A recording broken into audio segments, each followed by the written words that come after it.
Shalom, salam sejahtera bagi Bapak Ibu, Saudara-saudara, anak-anak yang dikasihi oleh Tuhan Yesus Kristus. Jumpa kembali bersama saya, Pendeta Eka, di dalam renungan firman Tuhan pada hari ini, hari Kamis 9 Juni 2022. Sukacita dan damai sejahtera dari Tuhan Yesus Kristus kiranya menyertai hidup kita sekalian. Puji nama Tuhan. Sampai pada pembacaan firman Tuhan hari ini, yakni Mazmur yang ke-135. Kiranya firman Tuhan yang kita baca sungguh memberkati kita sekalian. Baik Bapak Ibu Saudara-saudara, sebelum kita merenungkan bagian firman Tuhan yang kita baca hari ini, kita akan berdoa bersama. Tuhan Allah Bapa di surga, di dalam Yesus Kristus, kami mengucapkan syukur terima kasih kalau kesempatan hari ini kami boleh terus berdekat dengan Tuhan, karena hanya itulah kekuatan kami. Terlebih kami memohon firman Tuhan untuk menerangi jalan hidup kami. Kau beri kemampuan untuk kami dapat memahaminya. Kau juga menolong kami untuk kami dapat terapkan dalam hidup kami setiap hari. Terima kasih Bapa, inilah diri kami. Kami sedia pasang telinga dan hati kami untuk kebenaran firman Tuhan. Demi nama Tuhan Yesus kami berdoa. Haleluya. Amin. Mazmur 135. Haleluya. Pujilah nama Tuhan. Pujilah, hai hamba-hamba Tuhan. Hai orang-orang yang datang melayani di rumah Tuhan, di pelataran rumah Allah kita. Pujilah Tuhan, sebab Tuhan itu baik. Bermazmurlah bagi namanya, sebab namanya itu indah. Sebab Tuhan telah memilih Yakub baginya, Israel menjadi milik kesayangannya. Sesungguhnya aku tahu bahwa Tuhan itu maha besar dan Tuhan kita melebihi segala Allah.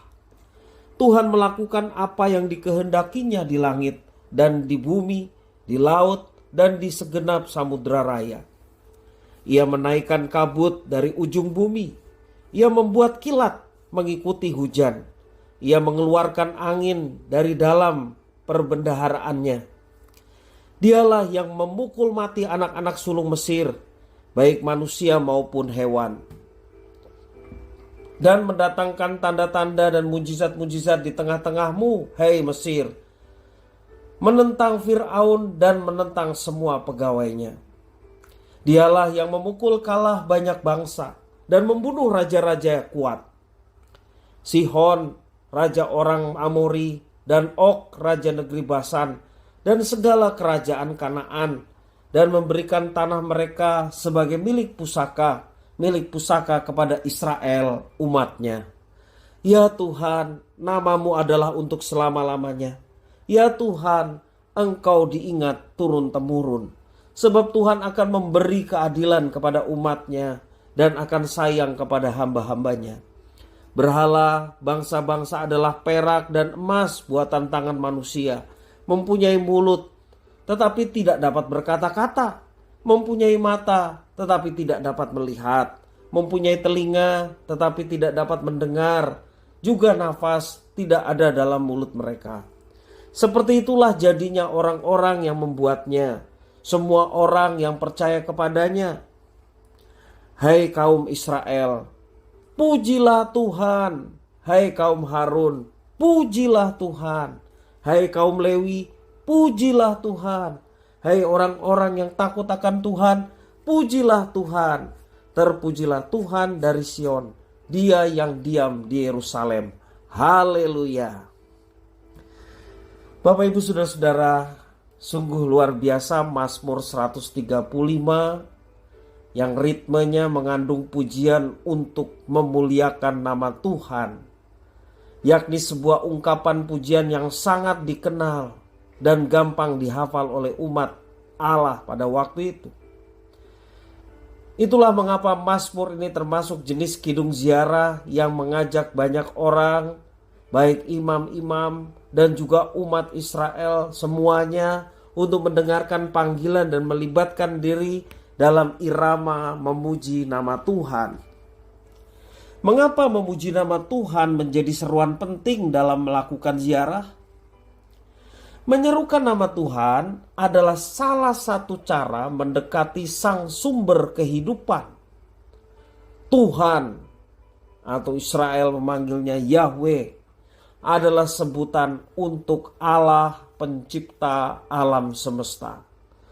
Sekali lagi, Tuhan dengan huruf besar semua adalah sebutan untuk Allah pencipta alam semesta, termasuk kita manusia.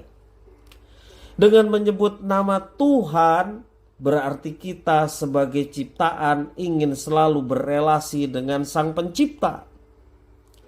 Itu implementasi ketika kita menyebut nama Tuhan dan mengakui keberadaan Tuhan. Mengapa Tuhan layak dipuji sedemikian rupa? Pengalaman iman leluhur Israel telah menjadi dasar yang kuat. Tuhan adalah pencipta, demikian juga Tuhan adalah pelindung bagi Israel umatnya. Sudah terbukti bahwa kuasanya melebihi segala Allah, kuasanya melebihi segala raja, bahkan raja yang perkasa dari bangsa manapun. Tuhan yang membebaskan Israel dari bangsa yang sedemikian besar dan kuat, disegani oleh bangsa-bangsa yang lain, yakni bangsa Mesir. Memimpin mereka masuk ke dalam tanah perjanjian. Dan di tanah yang dijanjikan itu, ketika Israel telah mendudukinya, Tuhan yang telah memiliki mereka, memelihara mereka, menyertai mereka, bahkan dalam jangka waktu untuk selama-lamanya. Pengalaman iman inilah yang terus dipelihara oleh umat Israel lewat ziarah ke Yerusalem. Paling tidak dalam 1 tahun liturgi 3 kali umat Israel berziarah. Pada hari raya Paskah contohnya, mereka berziarah. Pada hari raya Pentakosta atau hari raya 7 minggu panen, ya. Demikian juga hari Pondok Daun, umat berziarah dan mengenang penyertaan Tuhan yang sudah memilih mereka dan nyata kemahakuasaannya atas mereka. Berziarah pada hari raya merupakan sarana efektif supaya nama Tuhan mendapat tempat di dalam hati setiap generasi umat Tuhan. Dikatakan ayat yang ke-13, kita baca, "Ya Tuhan, namamu adalah untuk selama-lamanya. Ya Tuhan, Engkau diingat turun-temurun." Bapak, Ibu, saudara-saudara yang dikasihi oleh Tuhan, Tuhan bukan patung buatan yang tidak bisa berbuat apa-apa. Tuhan yang dipuji oleh umatnya adalah Tuhan Allah yang hidup, yang selalu memberikan keadilan, yang selalu menyatakan kasih-Nya kepada umat yang dipilih dan dikasihinya. Dia memelihara dan menjaga umatnya dalam segala situasi, kondisi, dan keadaan.